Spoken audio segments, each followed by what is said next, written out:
Hello and welcome to The Diverse Bookshelf with me, Samia Aziz. On this show, I interview incredible authors doing a deep dive into important themes and issues while talking all things books. On today's episode, I'm talking to the lovely Melissa Fu. Melissa Fu grew up in northern New Mexico and now lives in the UK near Cambridge with her husband and children. She has worked in education as a teacher, curriculum developer, and consultant, while her educational background is in physics and English. Melissa was the regional winner of the Words and Women 2016 prose competition and was a 2017 apprentice with the London-based Word Factory. Her first novel, Peach Blossom Spring, was a BBC Two radio book club.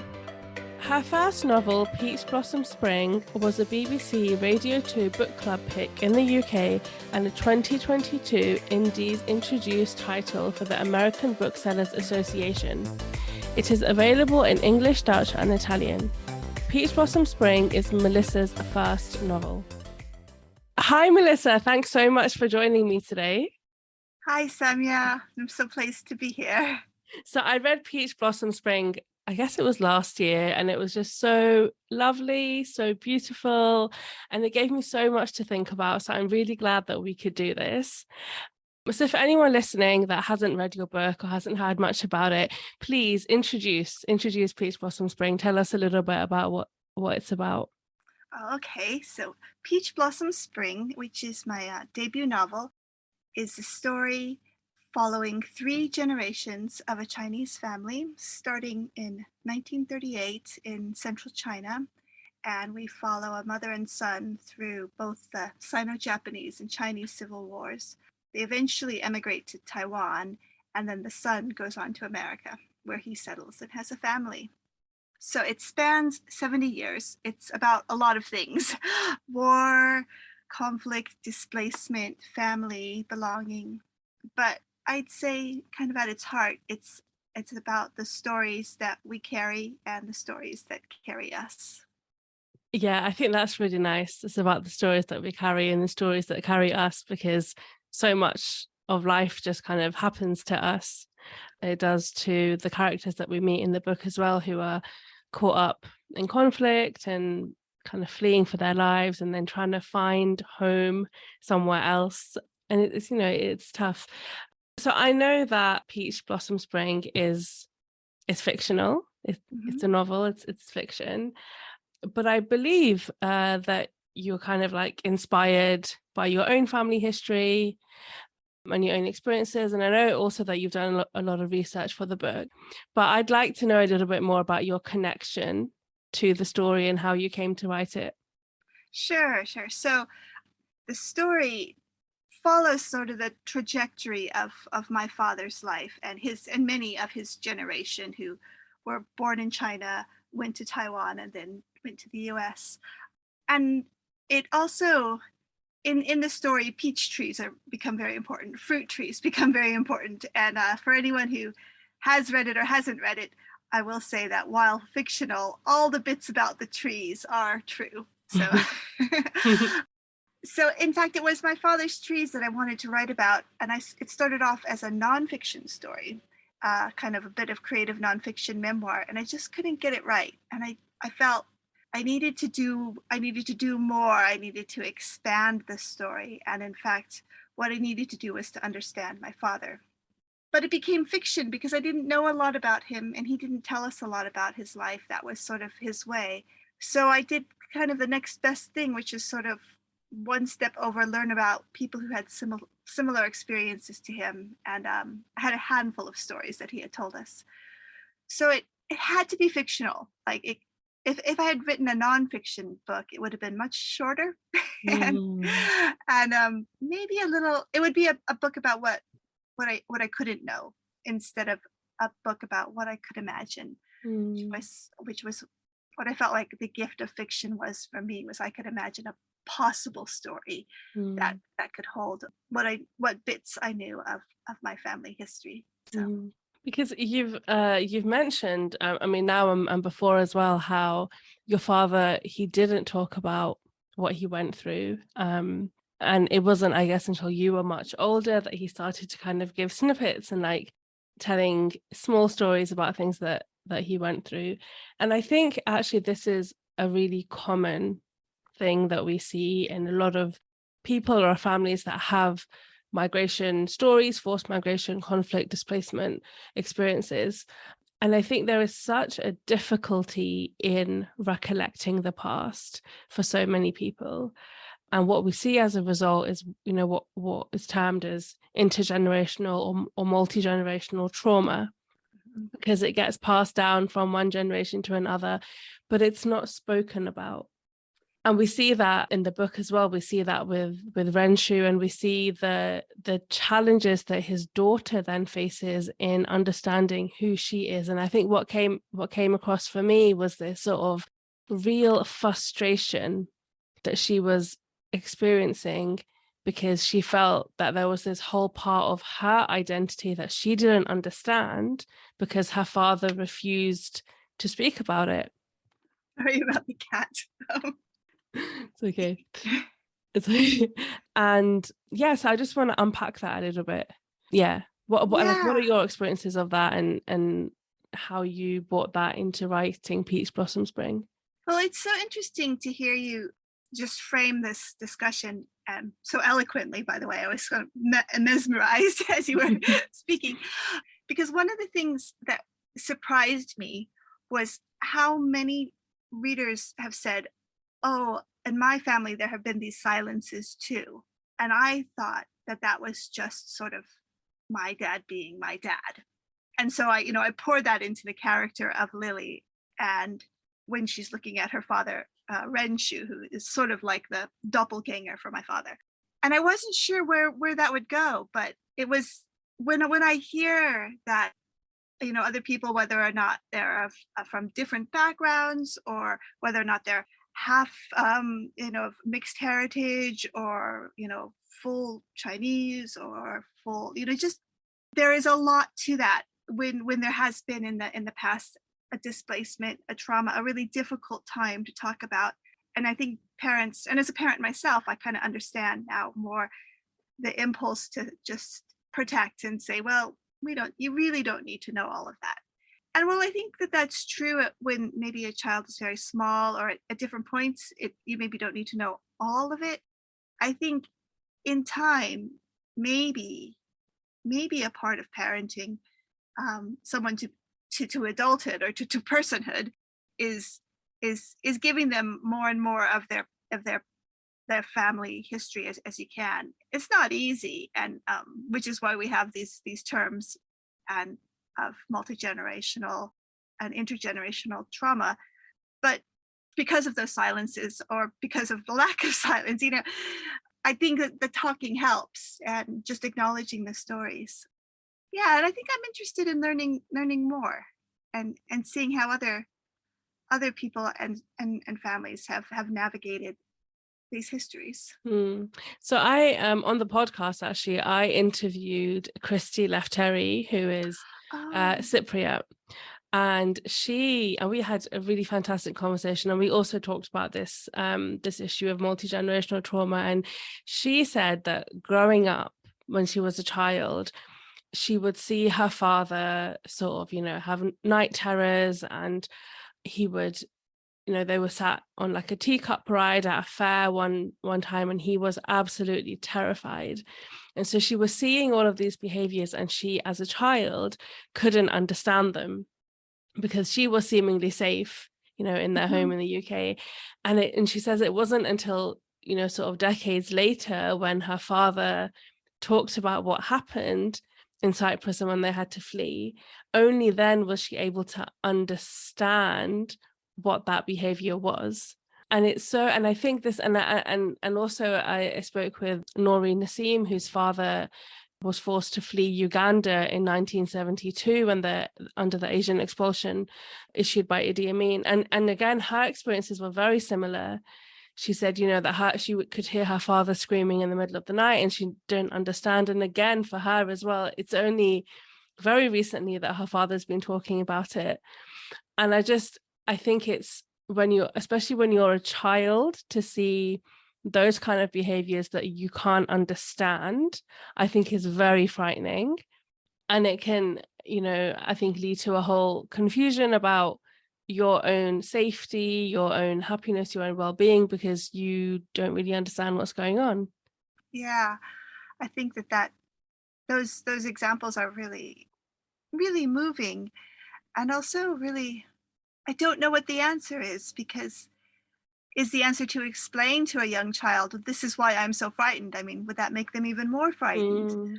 Or is it to, or, maybe the answer is not even the right word. Maybe the response is, maybe a child who notices such a thing and holds that in their memory for a long time, they're just waiting for the day when they've got enough life experience and context, and then it falls in and they say, oh, that's what that was about. But it is a painful thing. It's a kind of painful realization, even if it's a precious one. It's really hard. And I think as well, increasingly, like a lot of people are reflecting on the importance of telling our stories and capturing that information and that knowledge and those experiences, because so my family is Pakistani. Mm-hmm. And obviously Pakistan was formed 75 years ago now, so there are people who were alive at the time of partition that are, I mean, fewer people now that were alive at time of partition, and as the years go on, we're soon going to have nobody alive around us who experienced those things, and we're going to lose the stories, we're going to lose an understanding of what happened historically and sort of socially, but also families. Like in my family, there's nobody alive now who went through partition. So for me to know my personal family's partition story is very difficult, because there's nobody I can speak to. And I feel like that's happening on a mass scale around the world, with different issues and different historical events and situations. And it's really sad. And I think there is an increased effort of people like yourself that are saying, I need to capture this in some way. And there's lots of oral history programs that have come up as well for like lots of different issues. And I really hope that we continue to see that, and that we are able to create spaces to facilitate that. Yeah, I think that urgency is something I really appreciate, because when you lose the people, last people carrying the stories, and there hasn't been an opportunity to say them, then what you're left with is a silence that you can't, you can get close to it, you kind of try to work around it, but you just can't get there because they're gone. So I think that's I think it's inspiring and brave whenever I hear people saying that they're going to ask more questions of their families and just try to learn more, or they'll say like, oh, I was always so impatient to hear, sit down and listen to my grandmother's or my father's story or whatever, because they would take forever and get lost in all the details. But actually I'll listen. And I think that's the thing, that just listening. So yeah, definitely. So one of the things that you explore in the book is this concept of home, because obviously the family are forced to flee their home, and then we see Renshu really trying to set up home and to find home in America. So what do you think it really means to belong and to have a home, and how did you put your thoughts about that into the book? I think it's a question that I get asked every so often, and I think my answer changes every time I answer the question. So what it means to belong and what it is to have a home. For a long time, as we were chatting just before we started recording, I live in the UK, but you can tell from my voice that I am from the US. And for a long time, since we've been here 16 years, I would never call where we are now home. I would say, oh, we'll be back in England, or we're going back to Cambridge, or we're in this area. But I wouldn't use the word home. I always saved that for New Mexico, which is where I grew up. And then more recently, and I don't know if it's because my family's no longer in New Mexico, although New Mexico will always be home. I'm unequivocal on that. I have been thinking of here as home. And maybe that comes, maybe in the last 4 or 5 years, I've been more comfortable with saying, we're home now. And I think maybe some of that comes with finding my way to belong. So if the question is, what does it mean to belong? You can kind of, do you slot yourself into a working picture of a society? You belong here as a teacher, or you belong here as a doctor, or here as someone who works, you look at this sort of external role, someone who works in a certain place. But I think that's where I find belonging, that notion of belonging, really problematic, and maybe makes someone feel like they don't belong, because it's just a label or a role that they're meant to hold up, but we're always so much more than any of those labels or roles. Mm-hmm. So maybe a sense of belonging to yourself. So I would say that, well, time goes by fast, but maybe 4 or 5 years ago, maybe a little longer, was when I really started taking my writing very seriously. And maybe that's where I felt like I figured out what it was to belong to who I've become, belong to myself. And maybe that's also when I felt like I could say I was home. So maybe home isn't a place or a set of people, but it's a state of mind. But it's also New Mexico. Yeah. But no, I do think it is this, it's a state of being more than a state of mind, Yeah. I really like that. And I think it affects your state of being. I think even if you kind of at home with yourself, like, you've connected to yourself, you love yourself, you're fulfilled with whatever, there are still certain environments within which maybe you can't flourish as yourself, and that could impact it.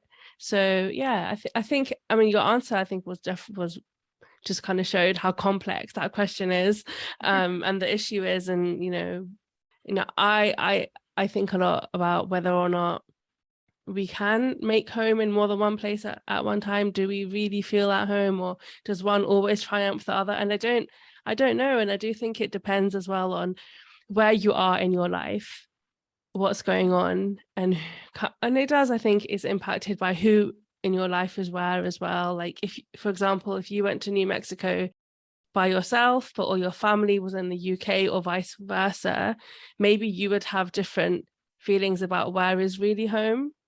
Yeah, I think that it is.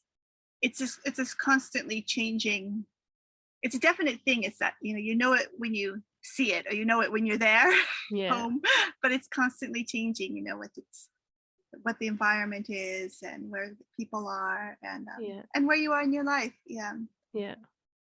So can we talk a bit about how in the book all the characters, but I think especially Renshu as he grows up, are in desperate search of home? Yeah. So I think he's the one who's caught the most between different worlds. So his mother, Meilin, she's in China, and then she's in Taiwan, and they're very changing. The countries change a lot when she's in those places, but she's never in a place where she's completely in an absolutely new context. So there's always a language she can hold on to, and she's very good with languages. So for her search for home, if it starts off really big, it kind of focuses in on the life that she makes for herself once Renshu leaves for the US. But Renshu, as a young child, he's moving all over China, then he's in Taiwan, he's losing family, he's constantly having to adapt. And then he makes this big leap to go to America, and in fact chooses a new name, a Western name, which is not an uncommon thing. And he goes by the name of Henry Dao instead of Dao Renshu. And he kind of has to start all over again with language and context. He makes it in the sense, he makes a home in the sense that he gets a good degree, he gets a job, he has a family, a house, but I think he never quite settles, because there's always that pull of his mom in Taiwan, and his memories that he can access them, but he can't completely share them. Mm-hmm.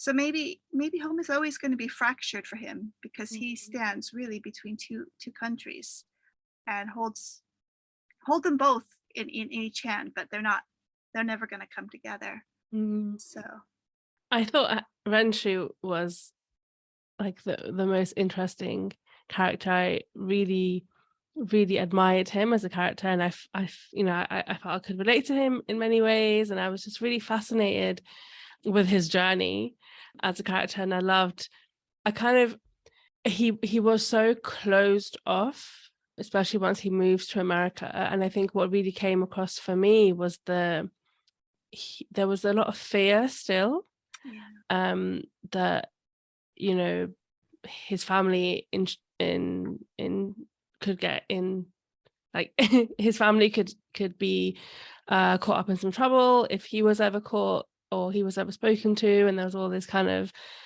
issues going on there, which I think is still a problem for a lot of people that have families in China and have that connection. And so, as you said as well, he became Henry, and I think it's really, really interesting the way that you did it, because to me, it felt way more than just a change in name. So sometimes people change their name because they think that it may be something that people, find it easier to pronounce or relate to or whatever, and it might help them merge or like fit in a little bit better. But I feel like Renshu became Henry. Like Henry almost was a different person than who Renshu was, especially because if we look back at the beginning of the book, Renshu seems like this very kind of like sweet, inquisitive child that really cares about his family, but like very, very, very close to his family. But then Henry was very different. And I think part of it is a result of everything that he went through, and because I guess when he did move to America, so much in his life changed that maybe he did change. But I'd like to hear from you about that transition almost from Renshu to Henry. he does change an awful lot, and I'm always fascinated when people to hear what people's responses to him are, because some readers have been like, oh, he is maddening. I could I'm so frustrated with him, and some people are like, oh, he's so interesting, or he sounds like someone I know, or I relate to him. And so he's an interesting one. I think the fear that you mentioned has a lot to do with the way he sort of folds in on himself. So that the curious, kind of vivacious, spirited young boy that Renshu is, I think that spirit does come along to America, and I think it starts off. He starts off with, although he's changed his name, he starts off with that optimism. But there's something, that's sort of treading water. He soon realizes that he can't quite trust everybody who's around, and he can't read all the subtext. And he's never been one to read a lot of subtext the way that his mom, Meilin, can. So when he was in China and Taiwan, she is such a good mother, maybe almost too much of a good mother. She's constantly reading the subtext, figuring out what needs to be said to who, and when she protects him a lot. And when he's without her, I think maybe without him even knowing it, there's a whole layer of understanding, protection that she represented that he doesn't have. And that's when he realizes he has to be careful, and he's trying to be as careful as he can. And some of that, the fear just kind of builds and builds. Some of that is isolation that he puts on himself because he's not sure who to trust. Some of that is that big change in culture with language and distance from his mom. He's also frightened for her, as you mentioned, and he feels so helpless being so far away, and also guilty because she gave up everything for him and again, and here he is, and he can't help her as much as directly as he would if he were in the same town, and yet he wants to make her proud. So when he has his own family, he tries. I don't. He's closed. He's reserved with them. I don't think it's from a lack of love. It's probably from an excess or anything of it as much as anything, but there is just so much fear that paralyzes. Mm. And I think it's that coupled with a lack of control, this helplessness that makes him a different person. Yeah, definitely. And also, like, I mean, I love the character of Renshi, but I love the character of Mei Lin. Like, what a strong woman. And I really appreciate more stories that we are seeing, which is the perspective of women in history, because I think historically women have been ignored narratives and understanding history, and we often see conflict and war through the eyes of men, and we have this idea that women, yeah, they're affected, but they're somewhat passive. But actually, like, Mei Lin is the driving force of her entire family, and she does so much to protect them and to get them to safety. And even afterwards, I feel like she still tries to make sure that Venture's okay, and that I think because she realizes how torn he feels, and she does try to help him with that a little bit, but obviously he goes off. So what a strong woman. About that, actually, so I know that you obviously did a lot of research for the book. What was your process like, and did you find much with regards to the stories of women? How was that? Oh, I love this question. There are amazing narratives and stories of women through those times, and they really guided me on creating the character of Mei Lin. So, I mean, in addition to what I knew and loved of my own grandmother, I mean, they really, not passive, incredibly active groups of women throughout the history of, say, China's really turbulent 20th century. So I found a few different memoirs written by women who had gone, kind of the same ages that my main character, Mei Lin, and had gone through some of the almost the same trajectories of places. And one called The Great and Flowing River by, Lovely title. I have to get her name right. This was a Chiu Panyan. Well, we can put it in the program notes. And then there's an author called Han Su-yin. And actually, she is half Chinese, half Belgium. She was a physician, and she lived around the same time as, again, my main character, Mei Lin. She wrote a 3-volume autobiography talking about her time, those in many of the same places. And I mean, she was really a strong woman, very opinionated, kind of a fireball, and stand up to all sorts of people. And she interested me at being of mixed race as well. And then there was a collection of stories I found, or they were oral histories from a researcher in I want to say San Diego, and they're called Echoes of Chongqing. And there were about 22 stories that she recorded and transcribed, oral histories of women who made that journey from central China to the West during the Sino-Japanese War. And women did things like, the volunteering to help bandages and supplies out to soldiers. They organized schools for kind of orphans. They supported each other. Of course, there were, troublesome bits as I reflect in the book a little bit, but they really banded together. They looked out for the children. I mean, a lot of times the men were off fighting, and the women were the ones trying to move the families to safety. So reading those stories was so inspiring. And that was half the fun of the research, was just finding out about that. It's not that women were passive at all. It's that maybe history hasn't seen what they've done. But there are these resources that I found showing, so I'm really happy for that scholarship and resources kind of celebrating these women. That's great. So did you, during your research, find anything or come across anything that was really alarming or that really shook you?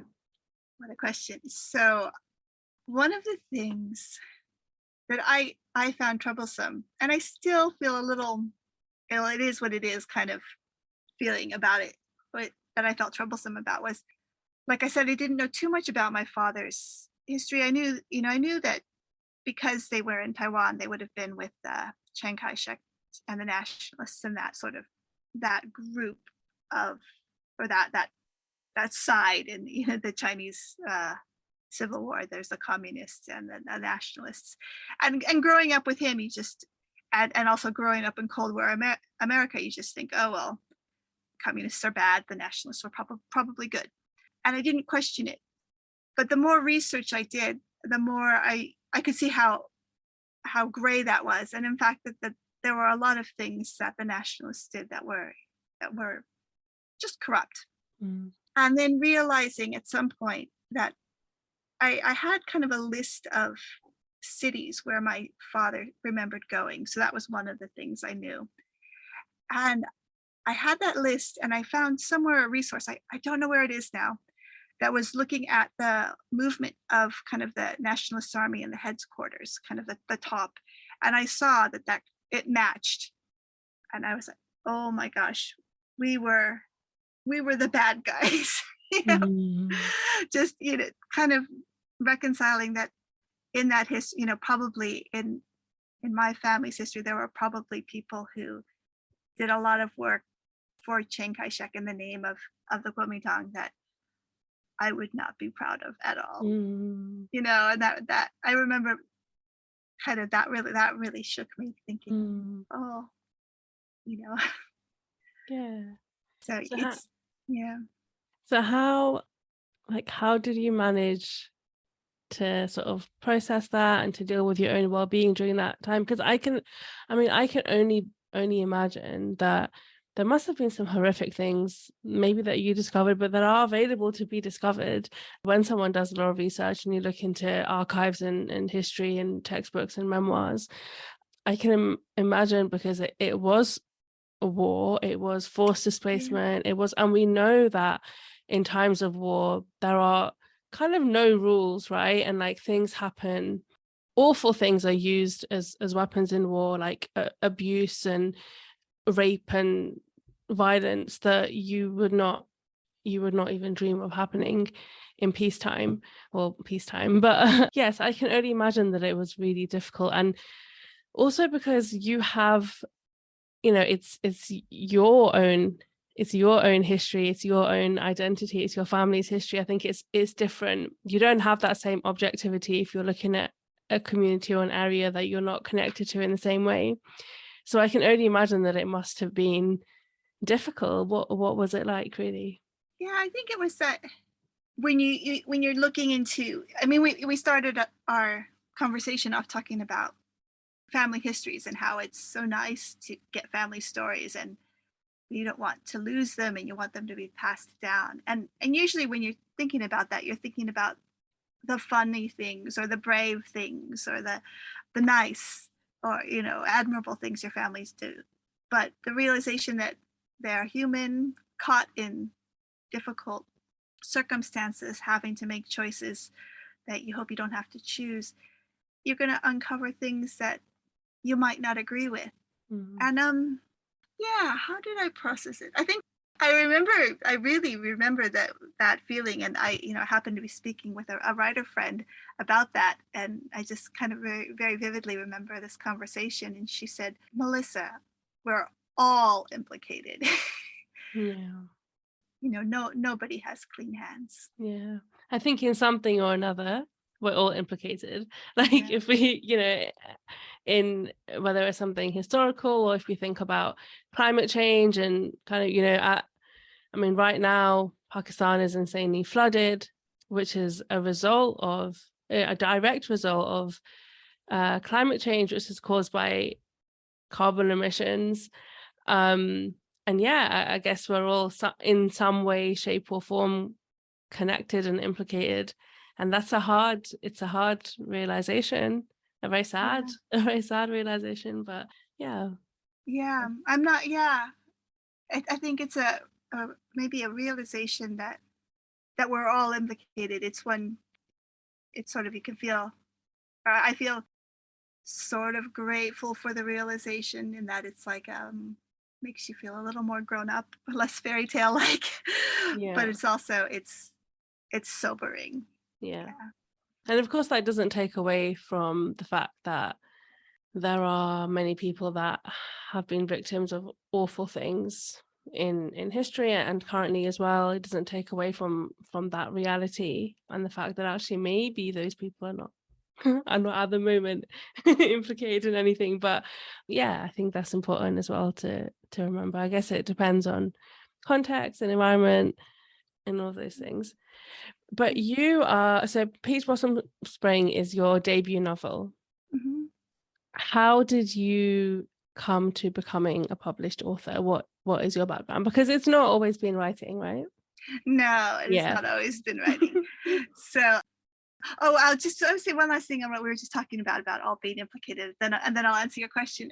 One of the things I noticed that you've done, Samia, lately is the fundraiser that you put up for the floods in Pakistan. And I think sometimes a bit of, what's the word? I forget what it is. I forgot the word.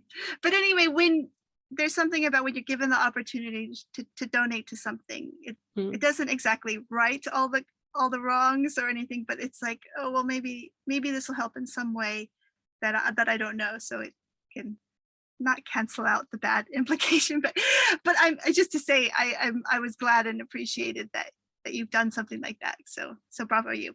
Thank you. But yeah, so how did I come to writing? It wasn't always writing. So I started off in science, doing both science and English as an undergrad, and then I went on to graduate school in physics. And while I liked physics, I never loved it. And I always felt like there was something, if I imagined the best possible outcome, like whether it be, say, a professor of physics somewhere or doing really cool research, I just couldn't believe in it. It just didn't seem like what I most wanted. And what I felt like I wanted to teach. So I spent several years teaching both English and physics. And that was really rewarding too. There was a lot of creativity in teaching that I loved, planning a lesson and thinking about how to bring ideas across and how people might also find their ideas. But writing was just always sort of in the background. It was always something that I did.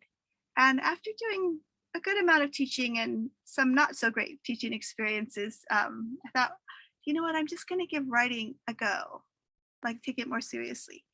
And I started off teaching writing, like doing some of my own workshops, as well as trying to get small things published. And I just sort of built a little bit of a profile and built confidence until I came onto this story about the peach trees that I mentioned earlier. And it wouldn't work as a short story. So I thought, I'm going to let it be as big as it needs to be or wants to be. And it grew into a novel. So right now I'm really continuing to focus on writing, but I think I needed all the life experiences beforehand to get to the point where I was able to write the way I do. I mean, everyone's path towards writing is different, but mine needed quite a long runway. So about the peach trees, I listened to something the other day that was talking about the fact that this is actually from like a folk story, yeah. Can you, I just think that anyone listening would really like to hear that story because it is quite nice. And I think if you can just tell us the story of where the peach trees originated from. The Peach Blossom Spring, that yeah, story? The Peach Blossom Spring, yeah. Okay, so so the title of the book, Peach Blossom Spring, is also the title 5th century Chinese poem called Peach Blossom Spring by a poet named Tao Yongming or Tao Qian. And the story is that there was a fisherman who fell asleep in his boat going down a river. And when he woke up, he had floated into this area where there were all these amazing peach blossoms. and it smelled amazing, just fragrant, and they were everywhere. And so he followed the peach blossoms and the trees. He had never been in this area before, all the way to the end of kind of a lane where there was a cleft in the rock. And he went curious, went in the cave, and then he came out the other side, and there was this amazing land, and he found a utopia. People were playing, there were dogs and children playing, rice was growing in the fields, and the people there asked him where he came from, and they asked him to stay, and it was paradise. So in my book, that's where I tell the story to. That's where Mei Lin, the main character, tells the story to, and she says he stays there. That's not the whole story. I don't know if I should tell the rest or just leave it like that. I think you should tell it. So in Tao Qian's poem, he starts to think about the family that he's left behind and his home. And he says, I have to go.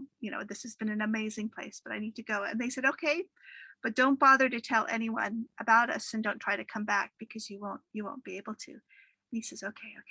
So they have one last amazing feast. They kill a chicken and drink lots of wine, and then he goes back through, and he marks the way so he'll be able to find it. Finds his boat, and he goes back home, and of course he tells everybody about this amazing place. And he says, we have to go. And they all go, and although they can find all the marks, he can't find the peaches, can't find his way back into that land. And people, the wisest of scholars, look for years and years, and no one can ever find this land again. The story, I found that actually, I was pretty well into writing the book when I came across that poem. So that at that point, the book wasn't called Peach Blossom Spring. Oh, okay, interesting. So I was astonished to find this story because it has so many themes that are similar to, when you find a utopia, what about what you've left behind? And can you go back? And if you leave, can you find it again? So I thought, I'm gonna give that to my characters, because my character Mei Lin tells folk tales to Renshu as a young boy as they go around, and I thought she's gonna tell that story. But I thought she doesn't quite like the way that story turns out, so she gives it her own twist. But it becomes a microcosm of not only the whole book, but maybe this idea of leaving one land, emigrating from one land to find another. What do you do if you find a utopia? What you think is a utopia? Like, do you stay, foregoing everything you've left behind, or do you leave and not know what it might have been, or do you try to bring them together? Fairy tales often end when you've found the place, but I think the story begins when you decide what to do with that discovery. Yeah, I mean, I love that story, and it gave me so much to think about in terms of whether or not we will ever find a utopia, and whether they actually exist. And if we do find a utopia that is away from our lives and the people that we love, then almost what's the point in living there by ourselves? I thought it was honestly like so lovely, and it just, like I said, it gave me so much to think about, and it reminds us of the fact that so many people have had to make really difficult decisions, and so many people have left behind loved ones and places that they've called home, that they've sometimes only ever known that place, and it's such a difficult decision, and you don't always know. Like, you can be sure that you may come back to a place, but you may not be able to ever come back. And I think the other thing is this idea, I think, that whenever you leave a place, whatever that place is, when you come back, because you yourself are so different, that place is different, because you're not. And I always feel like wherever we are in life, the place, it's all a mix and a combination of different factors that include, the various contexts, but who we are and what we need from that space. And then when we change or we grow up or we go through something, all of a sudden places don't have that same significance or that same meaning anymore. So yeah, I thought that was so lovely. Yeah, that it's not the same place, even if we think it's, when we go back, it's never the same place. It just reminded me one of the things my dad used to say when he would say, oh, can't go back in time, can't go back. He didn't say much, so, but I think there was a lot in that sort of shaking his head. It's very true. Do you have any advice for aspiring writers? Because obviously you wrote a book and you came to writing, as you said, after a while, after various things in physics. So Yeah. do you have any advice? I love your expression on your face when you said various things in physics. There's a sort of, not sure about the wisdom of that. So advice, write something that matters to you, that you can't stop thinking about. I think that's like my current next project. I've tried to not write it now for going on a year and a half. And I think, yeah, I can't, I think that's the thing. It should be so compelling that you want to write about it. You're curious, and not writing about it is worse than maybe doing a bad job, because you can always improve a bad job. But if you don't write about it, then there's nothing there. But also, just, I don't know, there's this sort of stick-to-itiveness or persistence, like, I guess knowing why you're writing, maybe that's it. Like that, and I that's one of those ones that I return to. Like, wait, why am I doing this? Why? And it can change. You don't always have to have the same why, but it's just like an anchor. So maybe just having some anchors, because those doubts are always there. Like, is this worth anything? Is this any good? Is this worth my time? Why am I bothering? And if you know, well, I want this because it means something to me, or I can't not do it. And if you know your why, then maybe that helps a little. Yeah. And it's never too late. It's never too late. I like that, if you know your why. I think that's really lovely. What was some of the highlights for you when you were writing the book? Like, what was your favorite part of of the novel that you wrote? Like, yeah, what were the highlights? Oh, no one's asked me that, actually. What was fun to write, or favorite parts to write? There's a wedding scene that I had some fun with. It's set in the 1960s, where an interracial marriage is quite an unusual thing. So I kind of channeled some comments I've collected over the years and put them into the various wedding guests. So that was kind of fun. And it was a little bit fun, and on the indulgent side, but fun towards the end of the book, writing some of the scenes that take place in Houston, Texas, because that's where I went. Like the character Lily, she went to university at Rice University, and I went there as well. So yeah, just kind of putting in a few little almost Easter eggs. So I think there were parts of the book that were really difficult to write early on, and they were rewarding but really difficult. So some of the second half of the book there are still big questions, but they're big in a different kind of way. But it was fun to maybe just try to lighten the tone a little bit in some aspects. I mean, I think some of the questions are still as relevant, but there wasn't a war going on, so it can kind of relax a little bit. Yeah, I liked researching. Actually, two of the chapters that I had the most fun writing in the beginning of the book both got cut. So save them for something else. That's good. And I guess my final question is there anything that you're working on now? Can we expect any more from you? What's your plan with writing going forward? Yes, I'm working on something, and I'm working on it in a really different way. So this one will take place in England, and it is historical fiction again, looking at aspect of Chinese communities. And I hope I can make another novel. You think doing one, you would have confidence to do another, but actually I've heard lots of writers say, and I kind of feel this too, it's like starting all over again. You just think, how in the world did I do that? And I'll just try. But I am working on it. And what I'm having fun with at this time, I haven't yet done a lot of the research.